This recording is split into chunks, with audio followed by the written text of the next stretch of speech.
The following is a presentation of Morning Drive Media.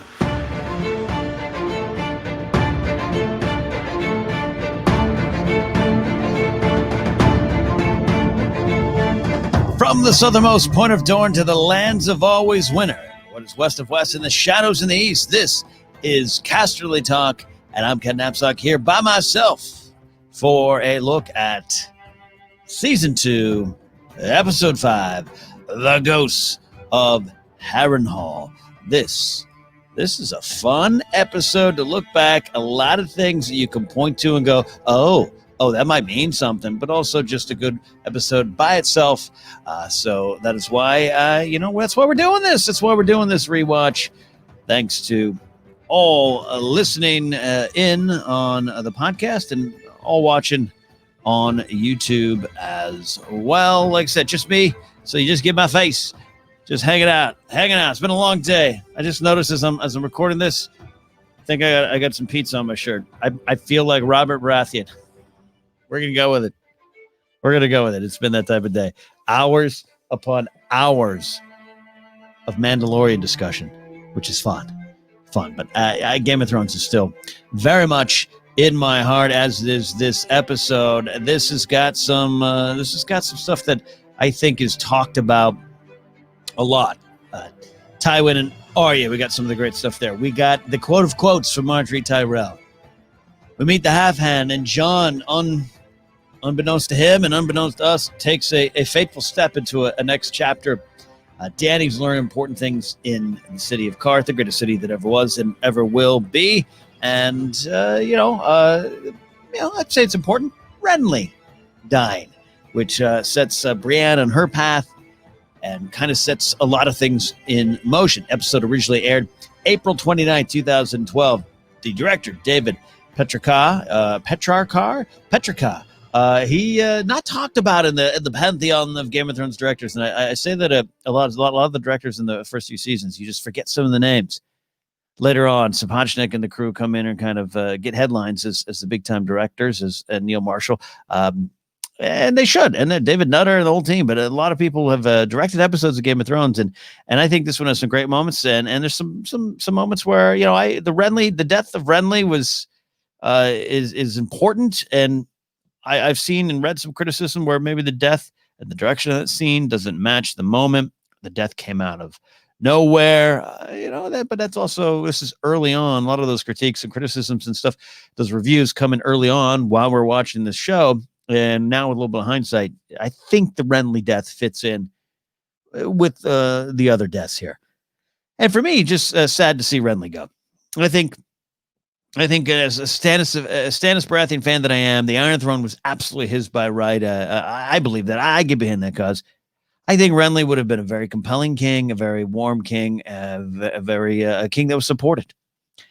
We never know. Renly, we hardly knew you. Writers of this episode, Benioff and Weiss, cinematographer Martin Kenzie. Editing done by Katie Weiland. So, yeah, that's kind of the big thing in the overall look of this episode is Renly's death is one of those, to me, signifiers of the season one. What we kind of were drawn into is starting to get peeled away, and that kind of spins stories out and characters out and into bigger things, bolder things, more important things, and we have to let go of some of these characters, as sad as it was to see Renly go.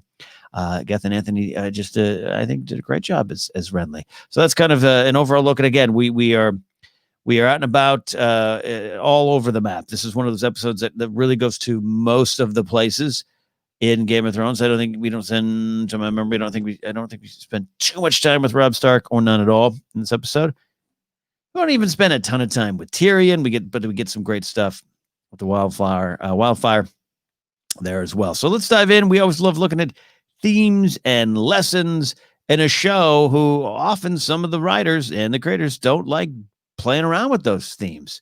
They say those don't really exist, and I argue that they're there. They can't help but be there. If it's not the themes, though, what this show does also give us is a lot of valuable lessons, big questions, and you don't always have the answers. We love playing what ifs in Game of Thrones, and the reason is, I think, is the show just brings up there's a lot of points where things can go in different directions, and the big what ifs just kind of linger over your head. I think there's a big what if with Daenerys Targaryen to me in this episode with Zoan Doxus, or duck sauce, as some people will occasionally call him.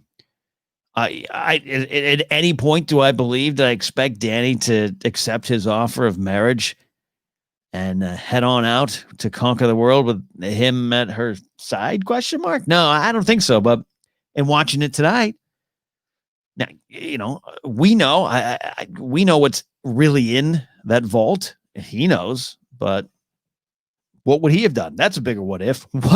What if she had accepted it and Zara's like, "Oh, great, cool. Why don't you step out and I'll get some of the gold out of there, and we'll work it out. We'll get married and we'll be fine."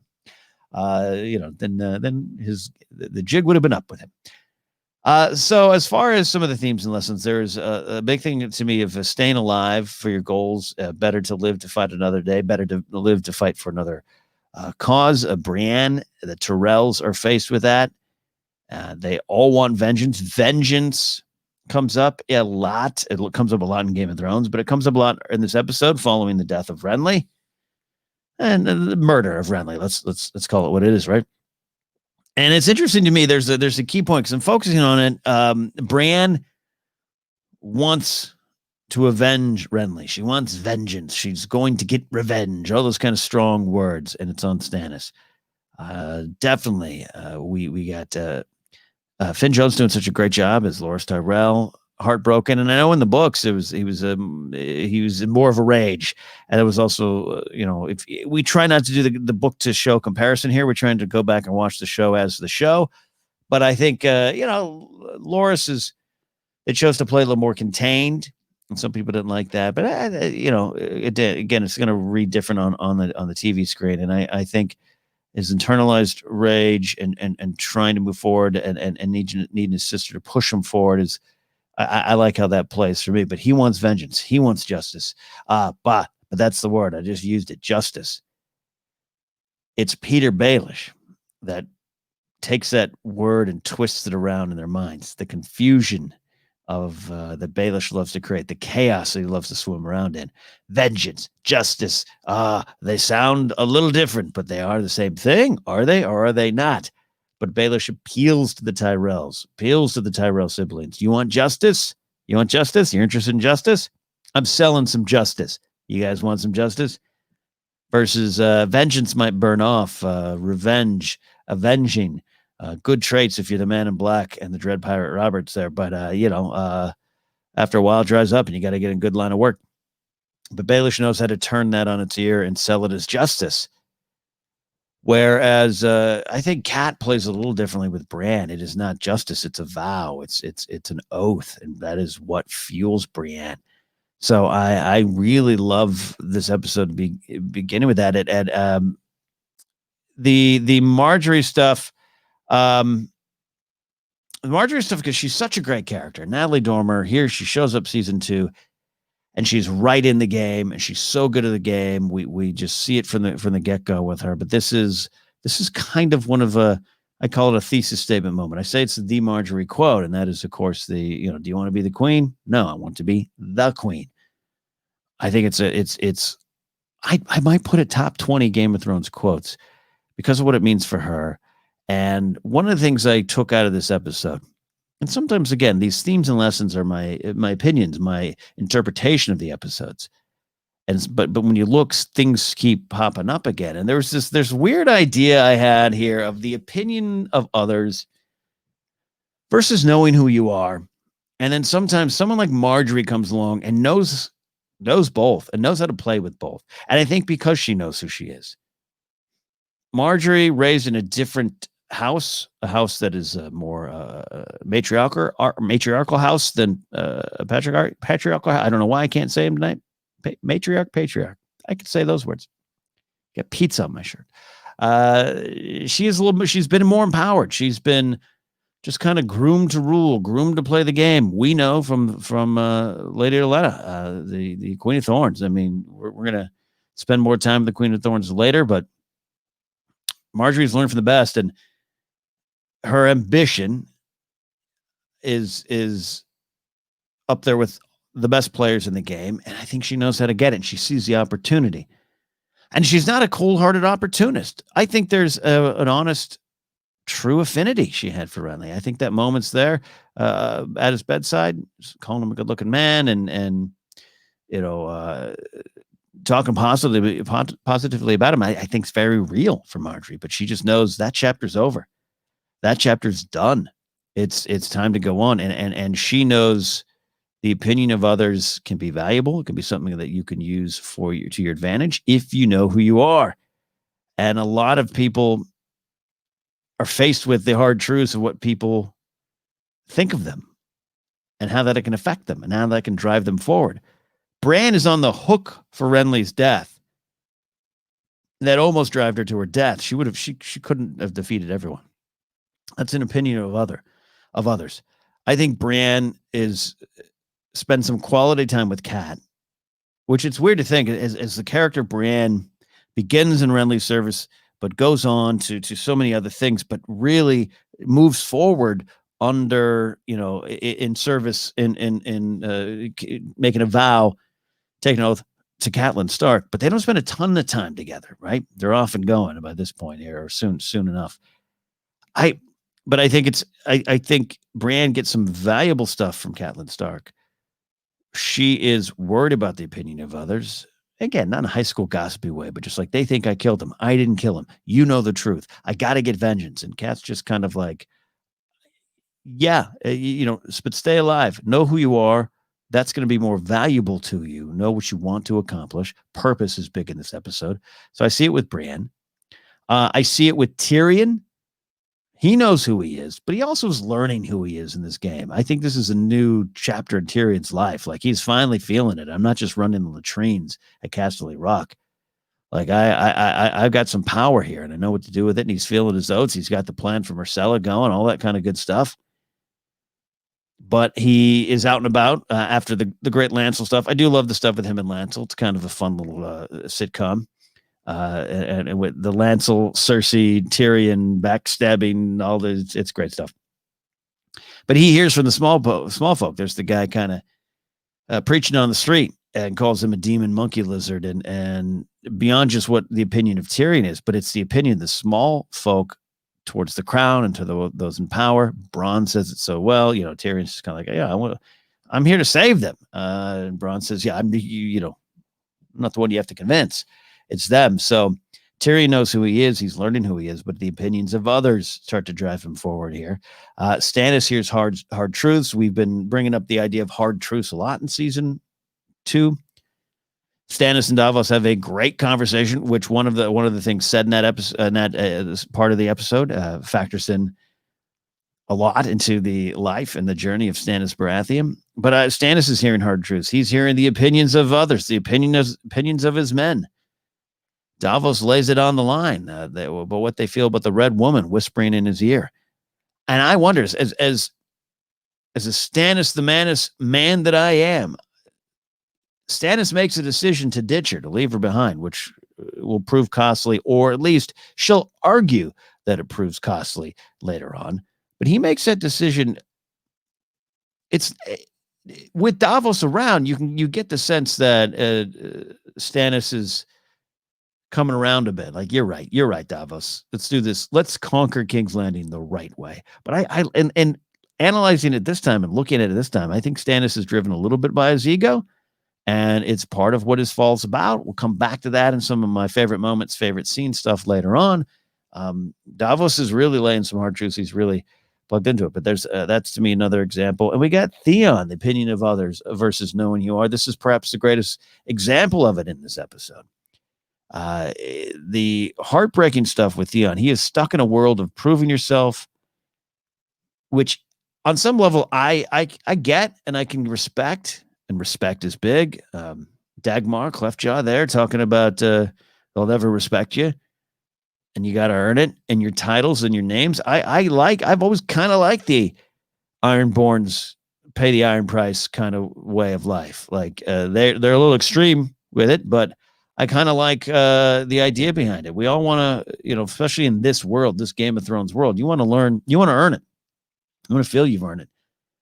And Theon has the right idea. I don't think it's in and of itself a bad thing. He wants to prove himself, but he can't process it because it's all kind of mission, just kind of mishmash in his head about who he is. He doesn't know who he is. Is he a Stark? Is he a Greyjoy? Does he want to help Rob? No, he makes a choice to go this way. Now he goes this way. He's still not loved. He's not loved by his father. Now he gets his crew. He gets one ship, the Sea Bitch. His sister's got 30. She's just driving a nail into his side, just rubbing it in, salt on a wound. I got 30 ships. You got one. Good luck storming the fishing villages. And it's all roaming around in his head. And he does not know who he is yet. He's going to not. I don't know if he really get. I don't know if he really knows who he is until maybe his final moments. I think that's part of Theon's journey. For me, that's what I take from him. But he doesn't know who he is, and he's buried by the opinions of others, and that's going to drive him forward to some problems here. So again, hard truths, knowing who you are, opinions of other. Tywin Lannister even has to worry about that, but he knows how to use it. He is smart about it. Again, it's kind of like Marjorie to me. Not directly comparing Marjorie to Tywin, though. Again, Marjorie's a power player. Love Marjorie for what she does and what she knows and what she's capable of. Tywin is at Harrenhal. This episode is called The Ghosts of Harrenhal. A lot of ghosts floating around. And Tywin knows who he is. He knows who the Lannisters are. He knows who he is and who the South is and what he wants to accomplish. But he can't get there. Tyrion even makes mention of it earlier. His dad's my dad's basically getting his butt kicked is kind of what he's saying. It's got to be driving him crazy. So Tywin has the ability to face hard truths himself. He wants people to tell him the hard truths. Andres Cabrera and I have been on this channel before, on this show before, talking about how we love Tywin. We're big Tywin fans, and he's not a good guy. But if you study him, if you find the core, there's some things to take from him, some lessons. Be careful how you apply it to your life. We don't want to create a bad father monster roaming around, but Tywin is very smart. That's why I think he's such a powerful presence in this show and in the books. You kind of, I don't want to say we're rooting for him, but at the end of the Battle of Blackwater Bay, when he comes in, you're kind of like, yeah, I'm okay with that. Whether you like Stannis or not, you're kind of rooting for Tywin along the ways. It's because Tywin does a lot of things right. He's smart about things. The only thing he's not smart about is raising his own children, but that's part of the lesson. That's part of what is his undoing. There's no doubt that so many fans absolutely love the Arya Stark and Tywin Lannister scenes and dialogue. It carries through most of the season. You don't get a ton of it, but it's looms large for good reason. It's show only. The Harrenhal stuff is much different in Clash of Kings. Not better, not worse. It's just different. It's a totally different feel, totally different story. And I just enjoy the streamlined version here, in large part because we get these two characters playing off each other, learning from each other. I think Arya takes some lessons from him. But this scene of the opinions of other. Now, Tywin does not concern himself with the opinions of the sheep. This we know. But he needs to know what's out there. He needs to know. So because I think he feels knowing who you are and really coming to terms with that, facing the hard truth will lead you to better things. Anyways, I'm rambling on this moment. I just love it. I could live all day in those scenes. Arya is pretending to be a Southern girl. Tywin, true to form, not falling for it. He knew who she was in terms of you're a girl. You're going to be my cupbearer. I still to this day believe he doesn't know. He can't know she's a Stark because he would use that knowledge to his advantage, without a doubt. He would not just let that. I still kind of think Baelish, when he runs into Arya at Harrenhal, I still kind of think I land on the side that he knew, and he's going to obviously use knowledge in a different way. So I don't think Tywin knows specifically who she is, but he definitely knows she's something more. He's definitely impressed, curious, and uses as much as he can to his advantage. I think he generally likes Arya. She makes him laugh. It's one of the only times we see Tywin break character. When he talks about some stuff later on and says, "You remind me of my daughter," which is interesting.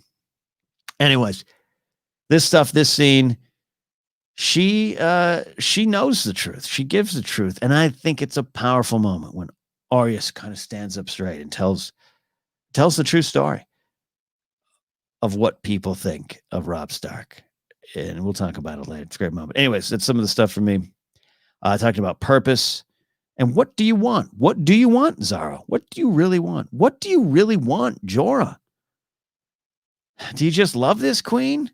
Do you just love her and that's it? And that feels it? Or do you really find yourself admiring her as a leader, as a queen, as someone you're going to follow? I believe so. But what do you want? And Dany actually literally asked Jorah, like, what do you want? Zara, what do you want? And everyone, what do you want? Knowing who you are can lead to knowing what you want in Game of Thrones and perhaps in life. Hey, some depth.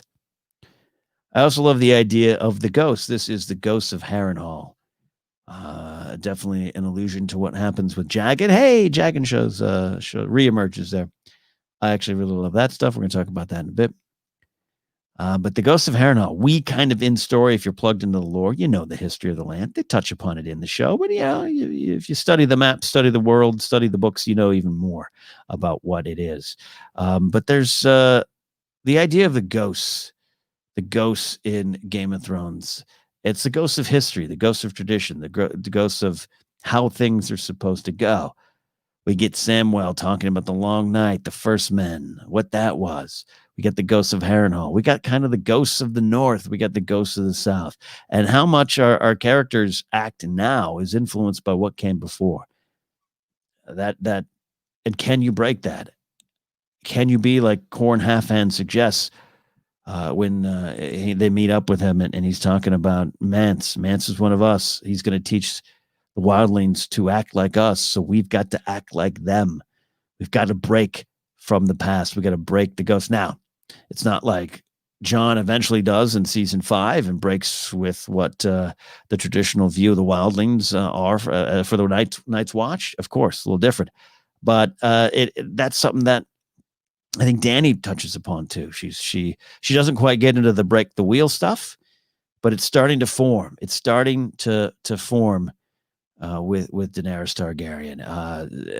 So like I said, the ghosts of history are our theme here and a lesson here in this episode as well.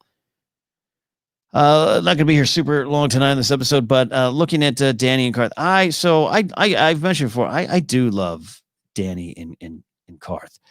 And I mentioned before in the book Fire Cannot Kill Dragon, even Emilia Clarke saying it's kind of a weird season for Dany. It's different. Emilia herself is coming off that brain injury. This is her first season kind of acting with that. It was a different time, different feel.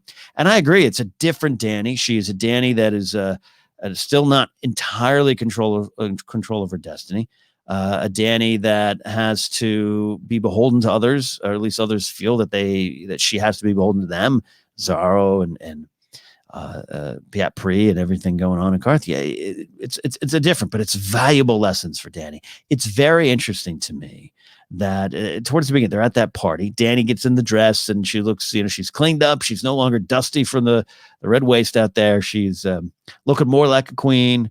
Got a little more eye makeup going. She's got a different feel, different look. Even Jorah's putting on a blue ascot. They're having a party. They're going to the hoedown there, and I love that conversation. There's a moment she talks about what her brother thought of the Dothraki, and Jorah suggests, they're good at killing, which Dany just turns to him and confidently says, "That's not the type of queen I'm going to be." I'm fascinated by that. I'll be honest, part of the reason I'm doing this rewatch, this series, is to track Jon and to track Dany.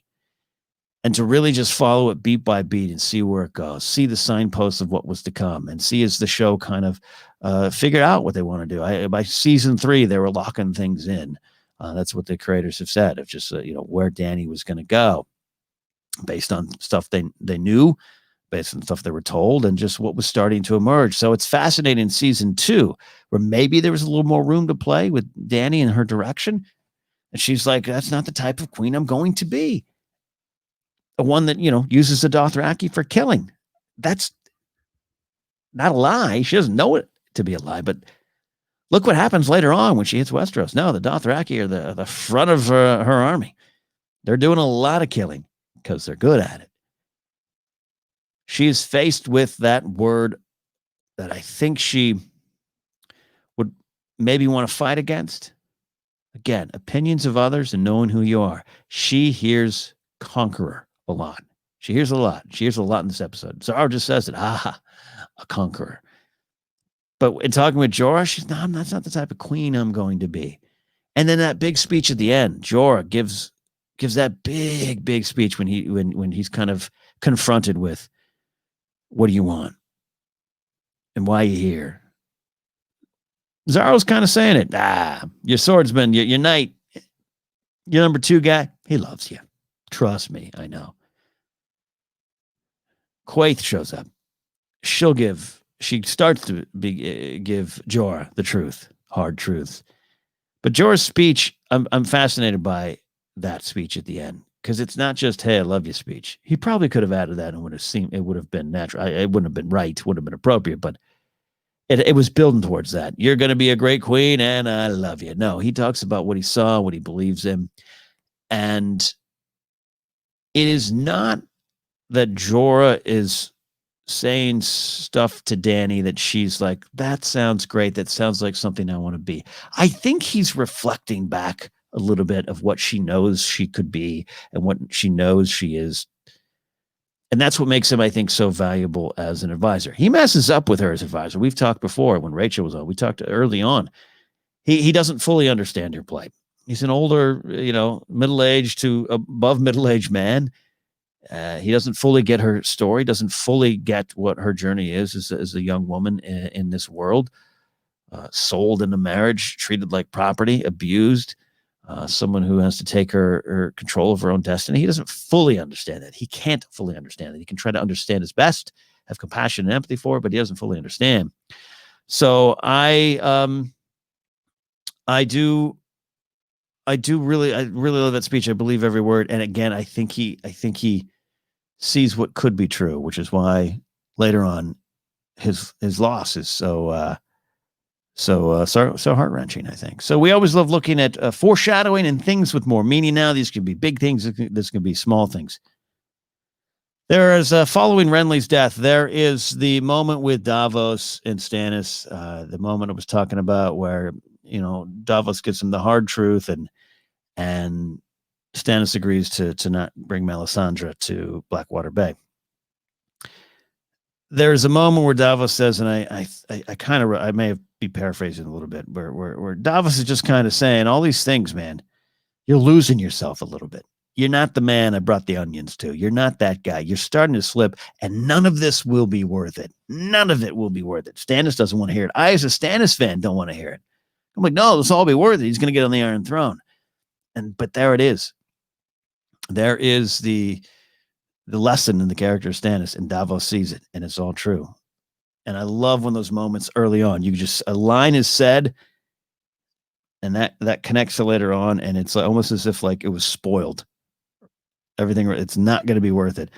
And flash forward from that, you also have Brienne in this episode going, let me at Stannis when I get the chance. I want to kill Stannis, knowing that's what happens, knowing where Stannis slides into it, where he is cut, bleeding, and leaning up against a tree. And Brienne gets to do her duty. I think it all kind of, this episode has a lot of meaning to that. I like Jon Snow asking, is it possible for a man to survive out here on his own? I think he's kind of thinking about Benjen.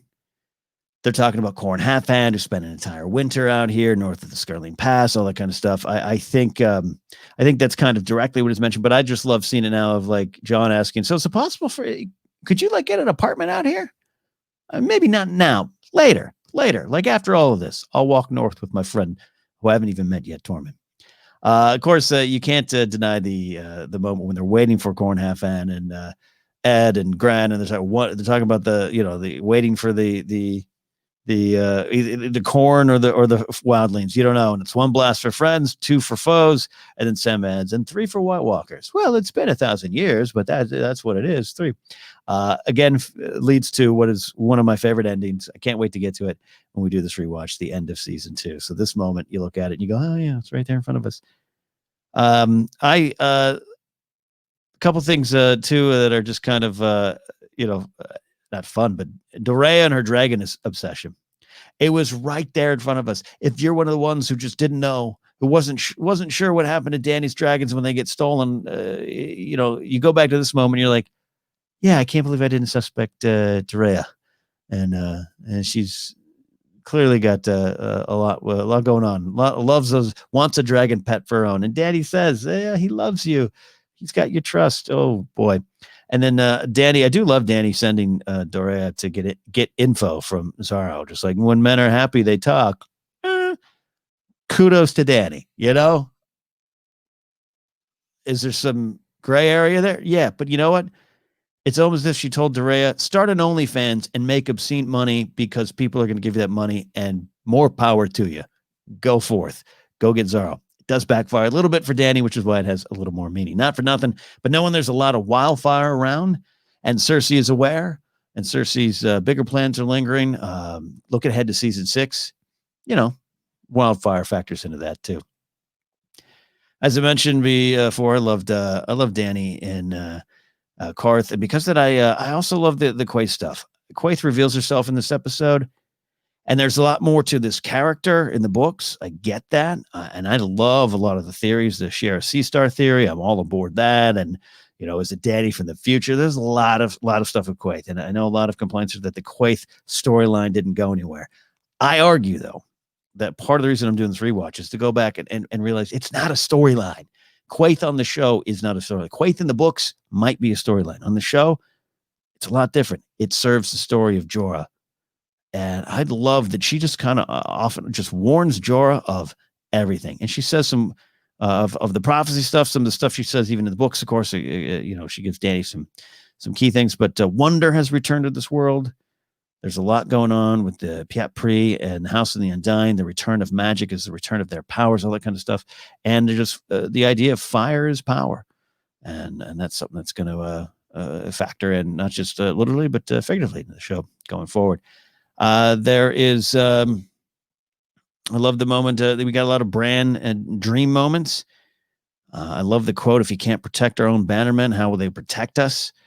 Bran's got the right idea, but he's learning. He's got no father figures around. He's got no mother figure around. Maester Luwin's the closest to a father figure. Osha's the closest to a mother figure, and she's withholding information, not quite giving him the truth on the three-eyed raven. Does she fully know? Maybe, I don't know, but she's heard. She has an idea.